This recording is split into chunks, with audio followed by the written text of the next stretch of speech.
patients come into the office thinking that they're dealing with a physical issue or a neurological issue. But then we start tapping into the emotional, then we start tapping into the energetic.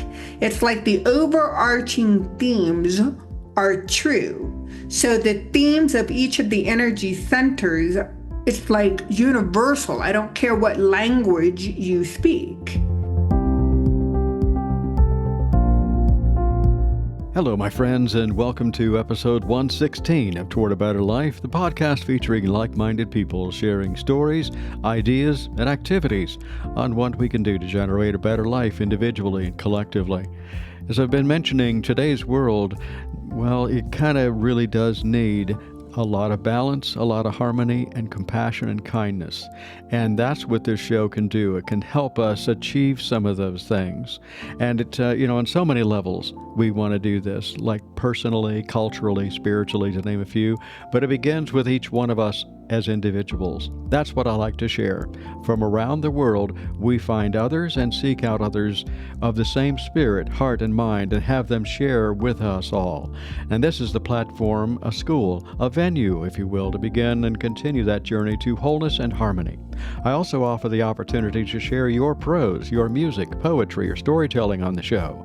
Please subscribe to Toward a Better Life if you haven't done so already through your favorite podcast platform, and keep following for weekly magical insights into earth-based spirituality, self-development, and self-care. Also, remember to support the show by leaving your review on Apple Podcasts or Spotify, and it only takes a minute to do that review, and it helps really a whole bunch.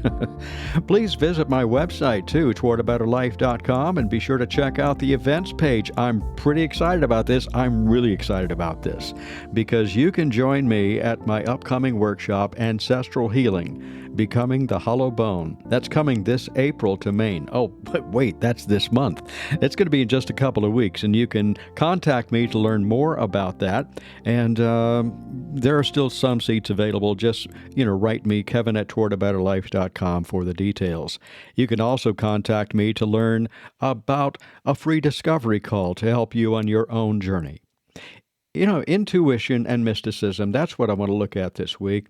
These are words that may inspire us toward higher thoughts of caring for those in need, and intuition may seem, out of reach to many, but rest assured, we all have the ability to sense, feel, and connect with others, and by others, that's anything that's alive.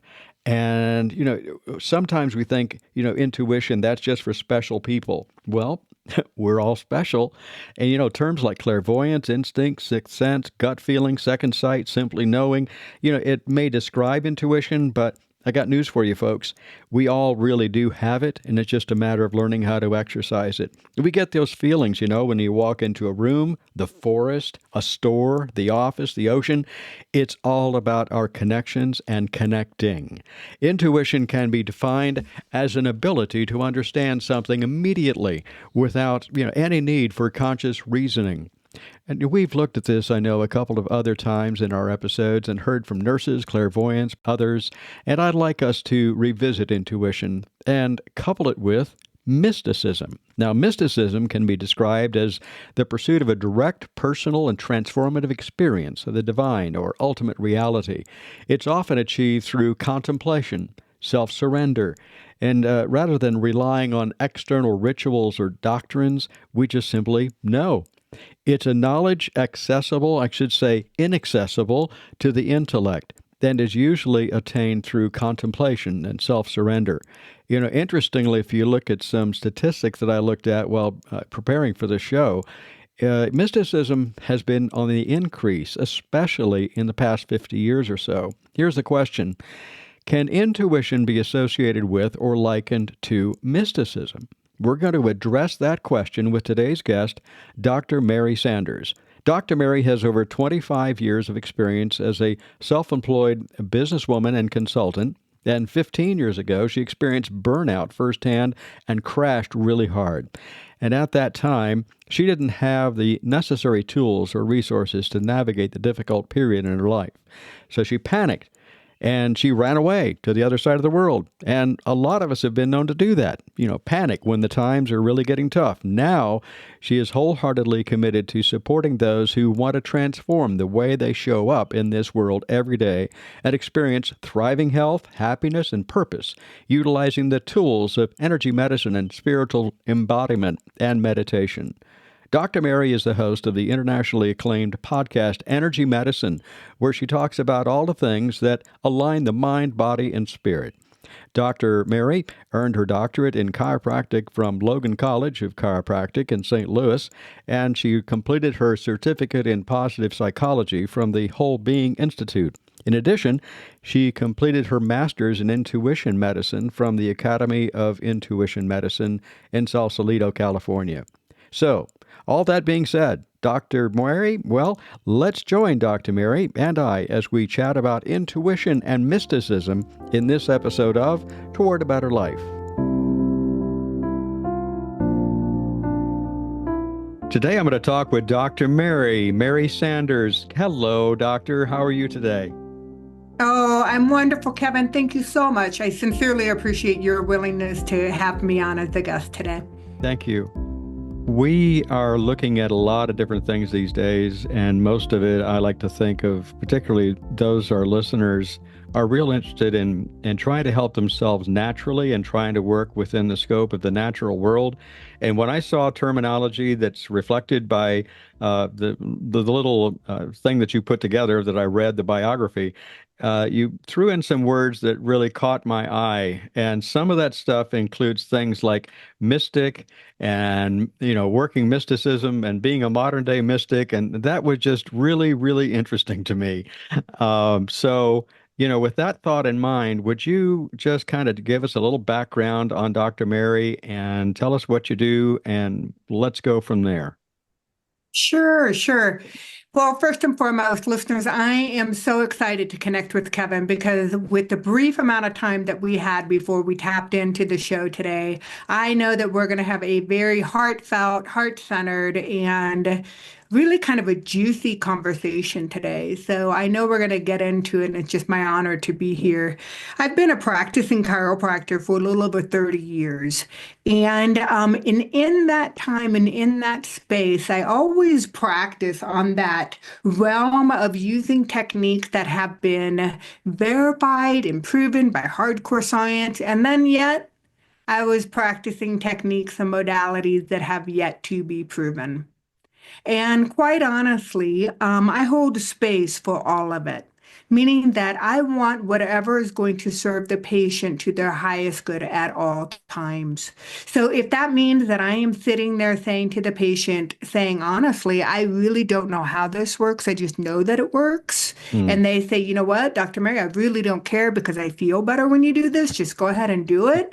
And so what that means is that I know that there's so much more to the human body that really, the human body never ceases to amaze me, Kevin. It truly does not. So I like we're already talking about how we connect with patients and how we connect with the people that we're working with. And it does things to your heart and soul, doesn't it, Dr. Mary, when the person tells you what you just mentioned about? I don't know what it is that you did, but it really works for me. Thank you so much. Yeah. And I'll 'Cause I- take it one step further, not to talk on top of you, Kevin, no, no, but no. when a patient can say, I don't know what it is, but I just walk through the doors of your office and I feel better. It's all about the environment and the energy that we contain and that we hold space for in healing and transformation. Yeah, I get it. Totally understand. I had someone just in, and we were talking a little bit, and I said, so, and I ask everyone this when they come in. I said, in what way can I help you today? What's going on? And I tend to be very clinical in my approach on any kind of body work. Can I put people to sleep on the table? Yes, I can, even if I'm doing that kind of work. But for the most part, I really want to get in and try to work with someone and see what's going on. And I like to use the term, I like to listen to people's bodies. And when I listen to their bodies, the bodies will tell me what's going on. And you can say whatever ethereal thought or tag any ethereal thought to that you want. All I know is it's as you just said a couple of minutes ago, it works. I can't explain why. All I know is it works.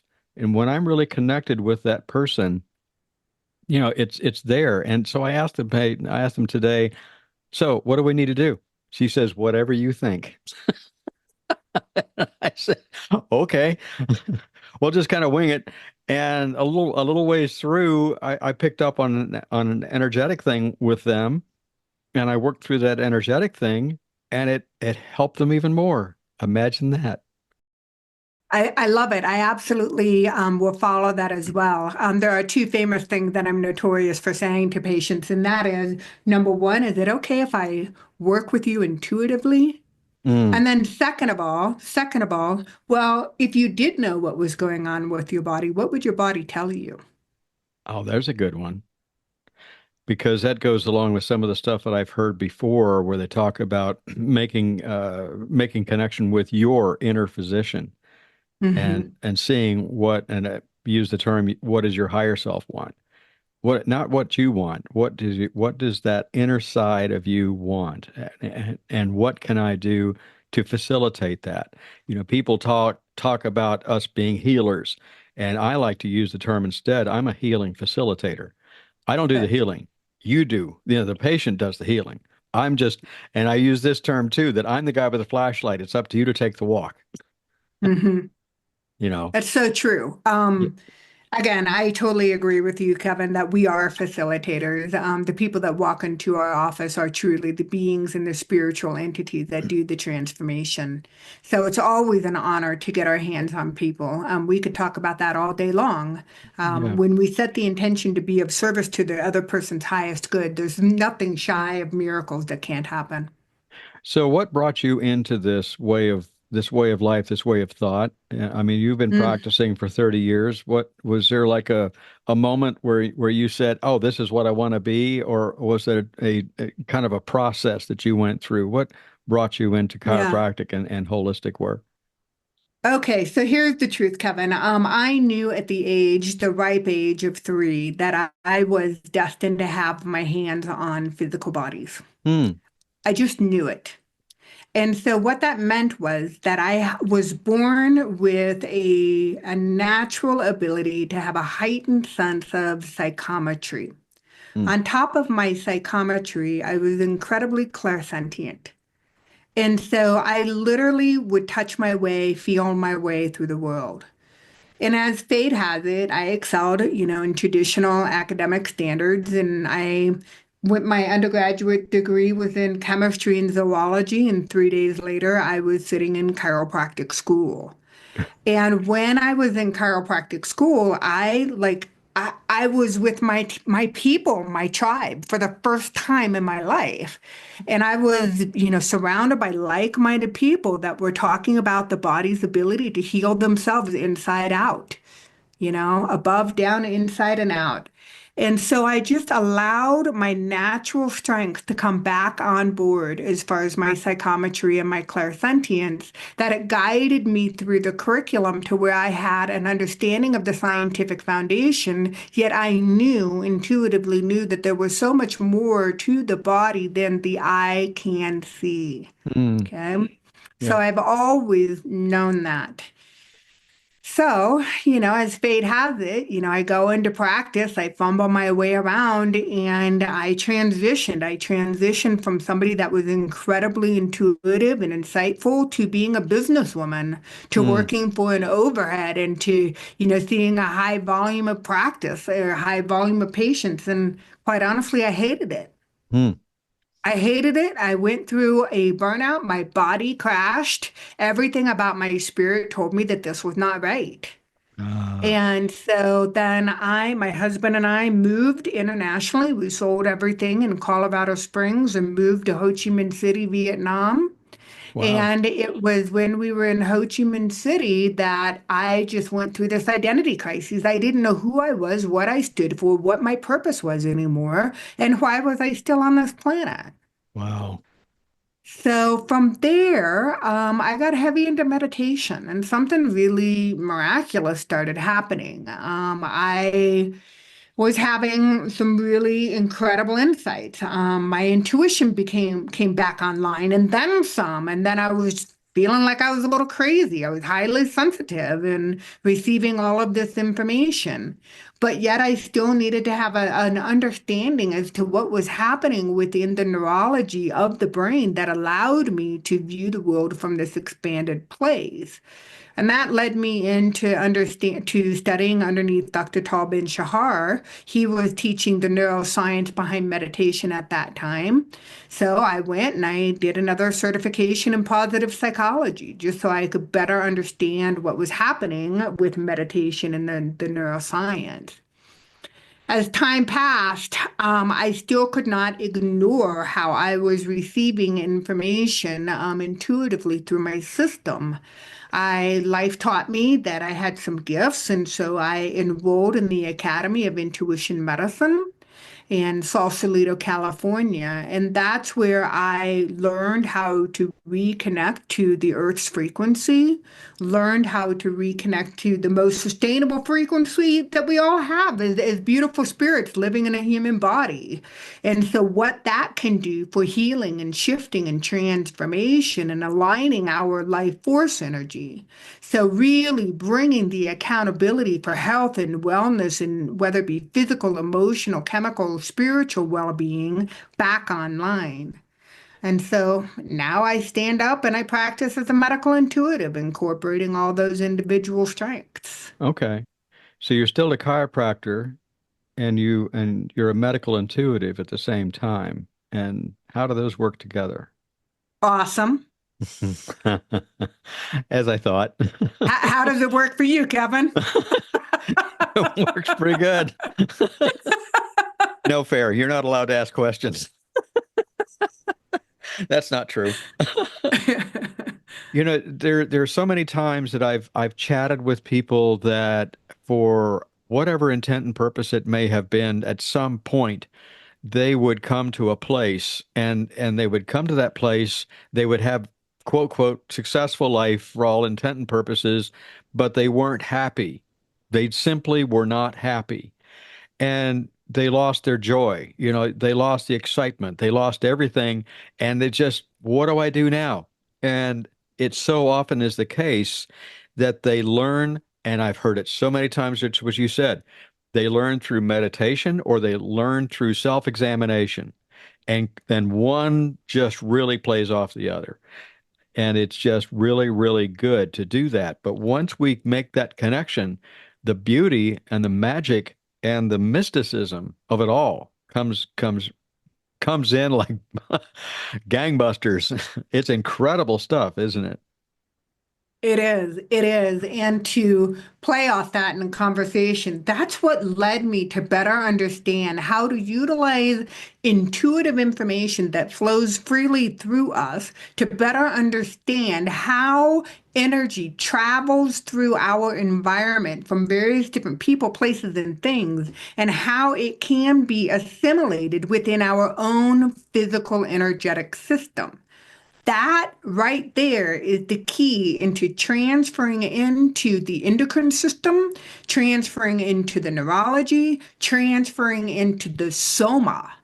You Hmm. talk about the body being the most intelligent organism, this innate intelligence that resides within us. If we just give it and allow it the proper audience, Yeah. if we listen to it, the body will tell us everything. And that's it. I just recently I had Jen Johnson on. She's a nurse up in Canada, and she runs into the same thing and talks about intuition and how you work through it and how you work with it. And you just go with it. When that sense inside of you tells you this is what needs to be done, then maybe we ought to do it. So I do have a question. Do you think everybody's intuitive? They just don't use it? Yes, Maybe. Yeah. Yeah. absolutely. We all have access to this information. Yep. Yep. And we receive it in various different ways. Okay. And So, that's what's so beautiful. Like yep. Kevin, you and I can sit there and say, yeah, I have so much better understanding as to what's happening, with psychometry, the energy that, how the energy that we pick up from our patients and what it means to us. I could say that I have a heightened sense of psychometry. You could say the exact same thing. But when we compare notes, it's a little bit different for me than how you receive it. Doesn't mean I'm right, doesn't mean that you're right. It's how we receive information as an individual based upon the beautiful human bodies that we happen to be working on at the time. And that goes in with why it is that certain patients come to us and and they, they don't understand why, and we just keep putting it out there that the way that we do stuff. Now, I'm intuitive, you're intuitive, but there's still another piece in that, and that is the patient that comes in and you work with them and you've got the intuition, everything seems to be there, but there's something missing. And when that happens, I've got a roster of people that I can send that person to because I'm not going to necessarily connect with every person. And I am a big believer in that. Some get really uppity about you refer people out. If you refer people out, you're going to lose money. If you're going to lose your money, you're going to Hmm. lose a customer. If you're going to, well, you know what? And you said it in the beginning of the thing. The most important person to me when they come into my space is them, not me. And as long as I have that in my mindset, I'm good. And I've even told students this. I said, when you get it switched up in your brain that the most important person in that room is you need to start looking at something else. That's good advice. Hmm. And we need to move forward with that. So, how does a person develop their intuition? If somebody came up to you and they said, "Wow, you really got a handle on this thing, Dr. Mary," how do you do it? Well, again, it's Hmm. probably a little different for everyone, but do you have any ways that you can suggest to people that they really want to kind of work on their intuition and work on their abilities along those lines?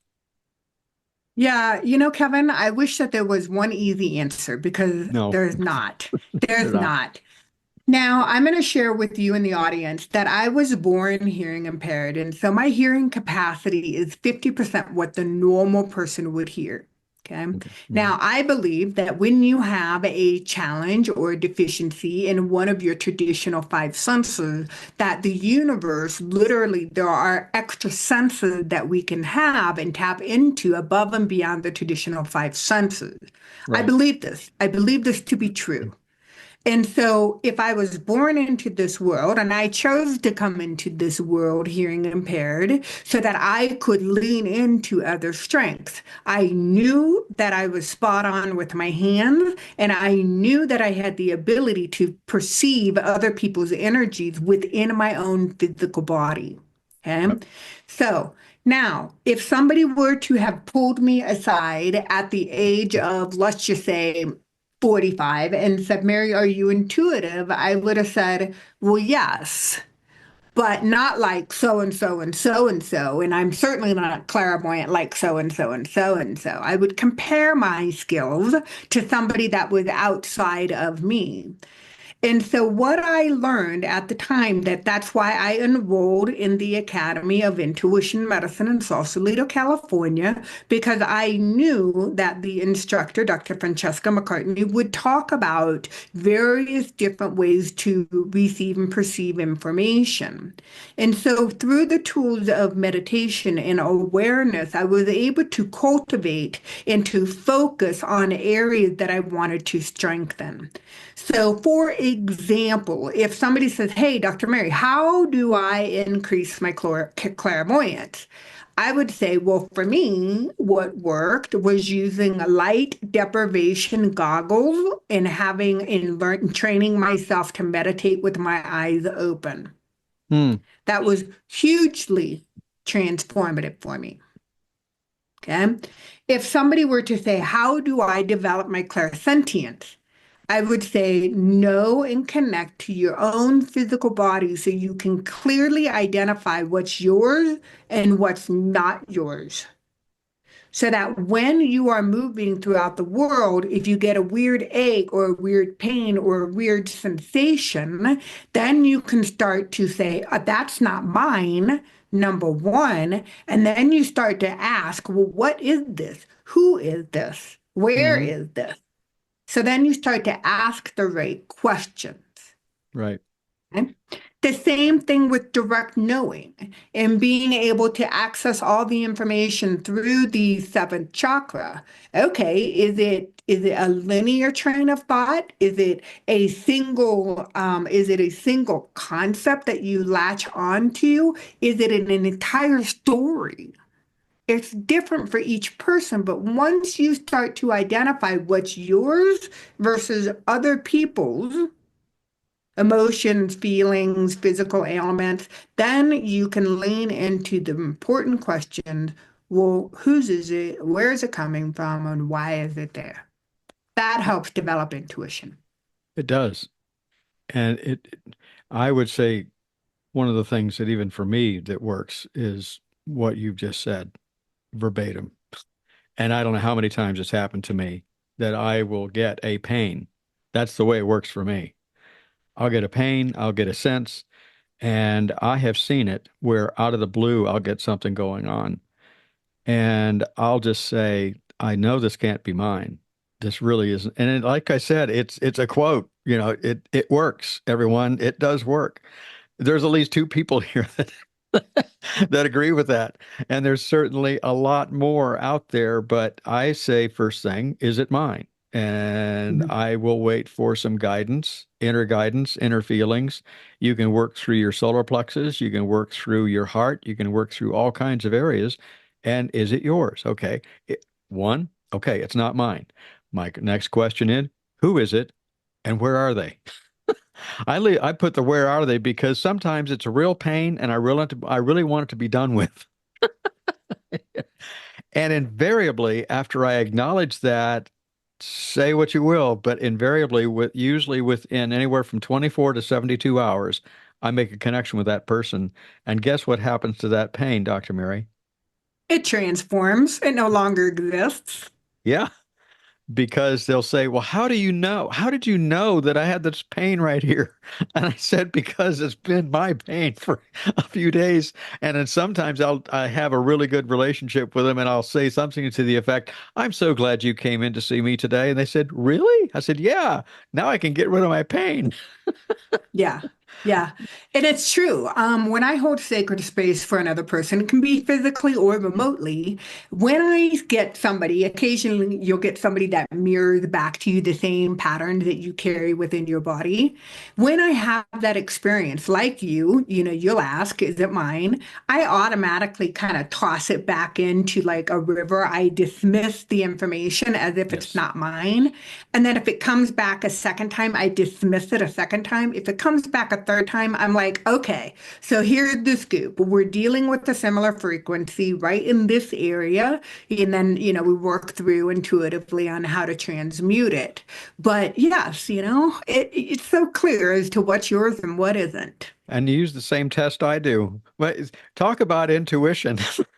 setting this setting this time up together was intuitive if I don't know what was because It's I do use the exact same test three times third time's the charm and it works and I just wait for it to see what happens and that's the best way to put it is I okay I hear it throw it away comes back okay I hear you I really do throw it away third time it comes in I said okay I'm listening now what. Yep, you got to go through the process. Yeah.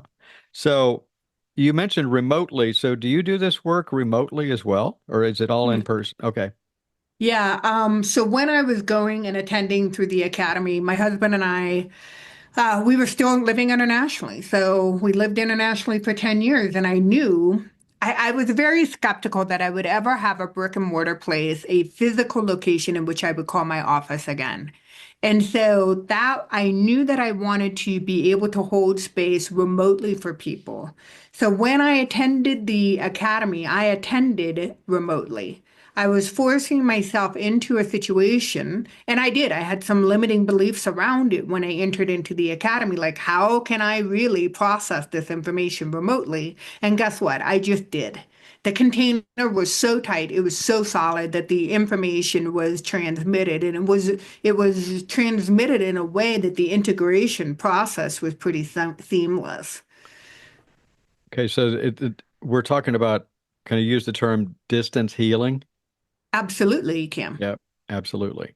And Yeah. there's another one. This is so timely because I have done that. I've done it for years, and some stuff is just kind of sit back here in the back, simmered for a while I got some other stuff arranged in my life. And now it's coming back. And I just had this the other day, and working with someone, and it's miraculous how it does. I have to have a little bit of, I don't know, there was trepidation, honestly, on my part when I looked at some of this, and I said, can I do some of this work? Can I do some of these shamanic techniques? Can I do some Reiki techniques and so forth? Well, of course you can. You've been teaching it for 25 years. What makes you think you can't do it? It's miraculous how it works. And I think sometimes in our own minds, we need to think outside the box because we entrap ourselves and we put ourselves in that little box, and we need to get rid of the box and understand, just like you were mentioning earlier, it's, 80, I don't know the percentages, it's a high percentage of this is energetic work. And if you work with the energetics, A hundred there's no, percent of it is. yeah, there's no limitation. 100% of it is.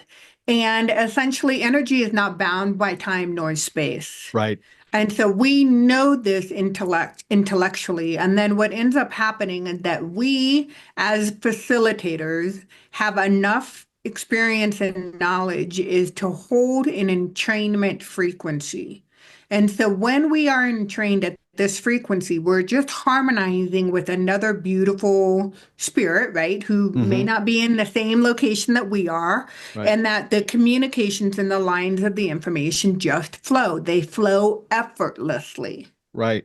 Unhampered. It's beautiful to experience that. The only thing that I've run into, and maybe you can throw some stuff my way or our way, is when I set up something like that with someone, I usually suggest that they are put themselves in a place where they're not disturbed. And that way I know that it's going to work. That's just been my experience because if there are distractions, then they can not necessarily hurt it, but it can certainly interrupt the flow. If you have a child, if you have any of these things, the potential is there that it could interrupt the flow. It won't ruin it, but you could have a much better experience if you don't have the distractions. Is this what your experience has shown? Kevin, similar but a little bit different. Okay. Okay. Yep. And the difference, I always recommend that people find a safe Yes. environment in which they can close the doors and that they Yes. feel like they can completely surrender. Yeah. So, in my experience, then that opens up the field for the first chakra to ground down a little bit deeper and to allow more of the information to flow freely. Mm-hmm. So I don't think it's disruptive. I find pets, quite honestly, they are enhancing. Cats, my goodness, the moment you start even transmitting any kind of or holding a frequency, they're up in the space. Mm-hmm. So animals are really intuitive that way. I don't personally find them distracting, but I do. I want it to be a safe environment for the person who is receiving the healing or the facilitation. Yeah, and I will agree with you on that. But I like the term. That's actually a space that I've used as well. I would say that, safe space where you feel comfortable and you feel safe where you are. And yeah, we had a cat one time that was actually a therapeutic cat. Wasn't certified as a therapeutic cat, but we could do energy work with this cat. And invariably, we would have the person on the table, and wherever the problem was, the disruption was, that cat would go to that place and lay next to it or on top of them. We had to get to a place where we would say, "Are you allergic to cats? Do you have a problem with cats?" Because we have a therapeutic cat. He was incredible. I'm with you 100% on the on animals, but so forth. So, yeah, just pick that safe space and go with it. So, I don't think I'm going to switch gears here, but how do you become a modern day mystic? Wow. We've already been talking about it. To be honest with you, the invitation, if you want to be a modern day mystic, is to lean into the physical body. Hmm. And it's counterintuitive, quite honestly, because when I say lean into it, most people say, oh, wow, so you really want me to lean into my right shoulder pain, or you really want me to lean into some strong emotion. And then I say, yeah, from a somatic perspective, I am asking you to do that. I understand it can become intense or overwhelming. And if that does occur, and, just shift into an area of spaciousness. So you can go in and out of that awareness. But what I am learning is that there really is no separation between the energetic and the physical body. So when somebody comes in and says, hey, I've got low back issues, or I have a pain that travels from my butt, thighs, knees, ankles, foot. I have knee issues, ankles issues, varicosities, hemorrhoids, things of that nature. I know neurologically, like you do, that the skeletal and the motor component comes from the low back and the sacral region, and that it affects the lumbar nerve plexus. Okay, we know that anatomically speaking, Hmm. but what does that mean energetically?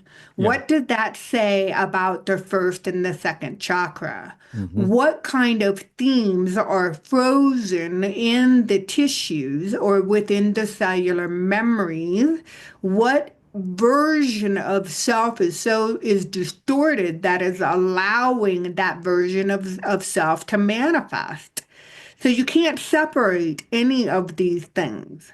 Yeah. Okay?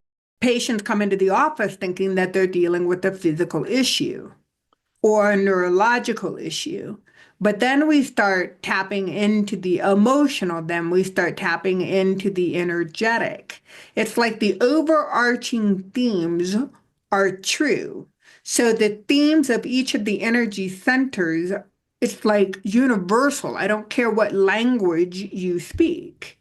Hmm. So if somebody's experiencing first chakra issues, they're dealing with some of the survival mechanisms. Yes. Maybe it's finances. Maybe they're unable to align with their greatest purpose. Maybe they truly are in a sympathetic overdrive and not can't create safety from within. Maybe they have had a traumatic experience in which their spirit has left their physical body. Hmm. So when I say be a modern day mystic, just ask the right questions as to why you're in the current state, why it is showing a physical manifestation of that. Then you can go through the various different layers underneath. And the lion's share of stuff that we have physiologically usually start out as an emotional imbalance and the energetics part. And if we don't address it, it can present itself physically. And when I hear of anyone that has some issues in the lower chakras, or if they're anywhere almost from the solar plexus down, I start to look at what are some of the root issues that you're dealing with. Absolutely. And you said earlier that when we may use similar terminology, and it doesn't mean that one is right and one is wrong. It's just a different way, a different perspective of the same information. So take the type of work that you do and transmute it over into what you use and what works for you. Within Druidry, we would talk about the three cauldrons, which are Celtic in their origin. Well, tell me the difference between three cauldrons, three dantians, and seven chakras. And that's the shock that we know that if we studied chakras, we know that there are a lot more than seven. And if you study some of this other stuff enough, you'll find out there's more than three. But primarily, that's what you're dealing with. And you can isolate and work with this stuff. And it's been around forever. So the modern day mystic, we talk about sometimes within Druidry, they talk about Reconstructionist. And, it's not a matter of trying to go backward in time, it's talked about taking the foundational information that has been around for thousands of years and bring it forward to where we are. That's not a reconstruction, it's an awareness of something that's always been there, and we just need to learn how to address it, right? We're just making a full circle. That's all that there is. Mm-hmm. Yeah. Coming back to the earth and coming back to the resources that we have available for healing and sustainability. Yeah. And it's much easier if we can do that. And we don't need to complicate it. I mean, we're working with electronic stuff right now that, I'm talking to you and you're on the other side of the United States. And we don't think a thing about it because of the technology that's there. It doesn't mean that, well, I'm just going to be real official here and I'm not going to do that kind of stuff because it's just not right. We just can't do any technology at all. Well, no, you can do the technology as long as you don't let it run your life. No. So The other thing I'll say is, Kevin, I don't know how this technology works. I don't even, I really don't. And I don't have any desire to like figure it out. I just trust that that we're gonna be able to connect. yeah. And the same is true with the human body. I don't know, like literally how this all works. I have a really good understanding, but it's one of those things that I just trust. It's gonna work. Yeah. And for anyone that is a healing facilitator out there and they're finding that this intuition stuff is working, then you know, you work within its parameters and you take it one step at a time and you become more familiar with it and it becomes easier because some of the stuff we learn, you've been doing it for a while and I've been doing it for a while. It doesn't mean that others can't do it. It just means that we've been doing it a while. It doesn't make me any better or worse. It's just experience and you work through it. So, yeah, be a modern day mystic. We can do this. Absolutely. So, what does Dr. Mary do to create a better life for herself? I always like to ask that question of my guests. Wow, that metamorphosizes, it feels like daily, but that's not true. I'm always questioning how can I be a better service to myself, right? If I'm holding space for other people, I know that there's a certain amount of energetic hygiene that I'm responsible for maintaining. So I'm always looking for those ways as to, how can I enhance my grounding? How can I fortify my life force energy? How can I connect more into the original essence, align with the purpose? I'm always asking those questions. So one of the things I think you're going to appreciate my answer, and that is I teach others how to do it. Hmm. So if there's and I just wrote something on this yesterday. I've got a class right now they're in week number 5, and it's all about the basics of the energy medicine toolbox. And so every time I teach the class, I go back to some of the basics, Uh-huh. right?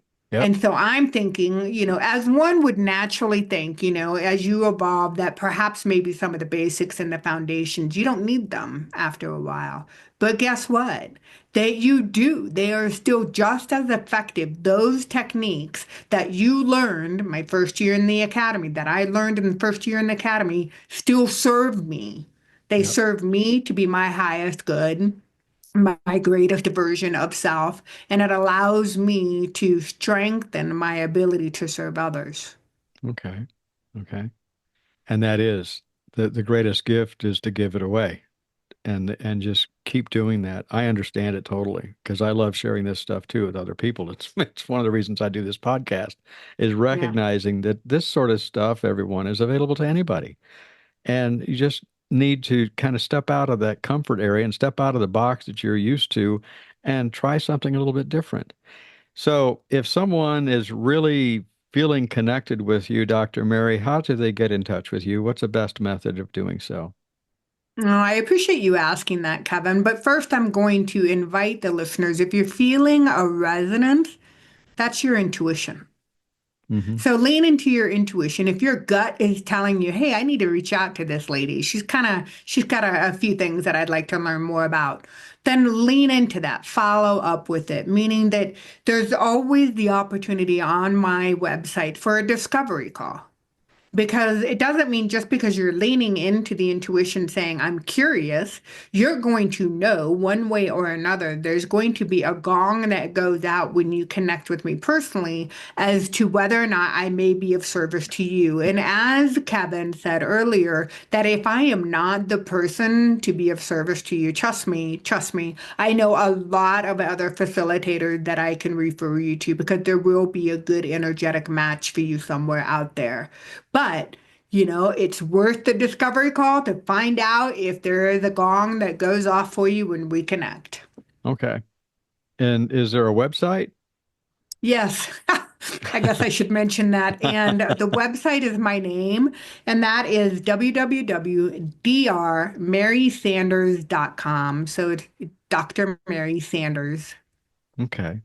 And so you've got a workshop going, or you've got a class going. Do you do have you got some stuff that's in the distant horizon that we could get in touch with or check out? I know we can go to your website and look at it, but anything comes to mind? Yes.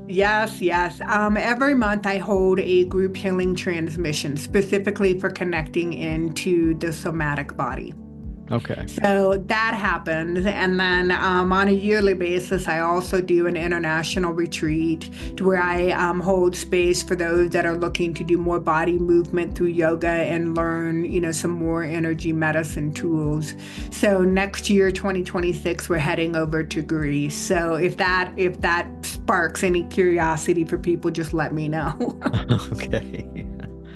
Dr. Mary, this has been a wonderful conversation. I truly do appreciate it. And thank you a lot for being with us on Toward a Better Life today. Sincerely, Kevin, the honor is all mine. Thank you for having me. Thank you, Dr. Mary, for encouraging us to embrace the intuition and mysticism of our lives that can be so beneficial not only for healing facilitators, but everybody. You can connect with Dr. Mary through her website, drmarysanders.com. There's a link in the show notes to connect with her. If you're seeking insights and advice on how to create a better life for yourself, and if you'd like to dive a little deeper into self-care and self-development or distant shamanic work or Reiki, drop me a line at kevin@towardabetterlife.com for your free discovery call. You can also visit my website, towardabetterlife.com, for past episodes, blog entries, and ways to enhance your spiritual journey, and a few products to assist you on that journey. And be sure to check out the events page. Yep, it's coming up in just a couple of weeks. Details on how you can join me at my upcoming workshop, Ancestral Healing, Becoming the Hollow Bone. That's coming up April 25th through 27th in Maine. Send all your inquiries to me. Please subscribe and follow Toward a Better Life through your favorite podcast platform, and please leave a review on Apple and Spotify podcasts. This helps to spread the word about the podcast and help us all continue our journeys to better lives. If you've got any questions, or if you'd like to share a story, music, prose, if it's an audio file, send it to me as an MP3. Or if you want to be my guest, just write to me, kevin@towardabetterlife.com. That's kevin@towardabetterlife.com. Until next week, enjoy your intuition and mysticism and your journey toward a better life.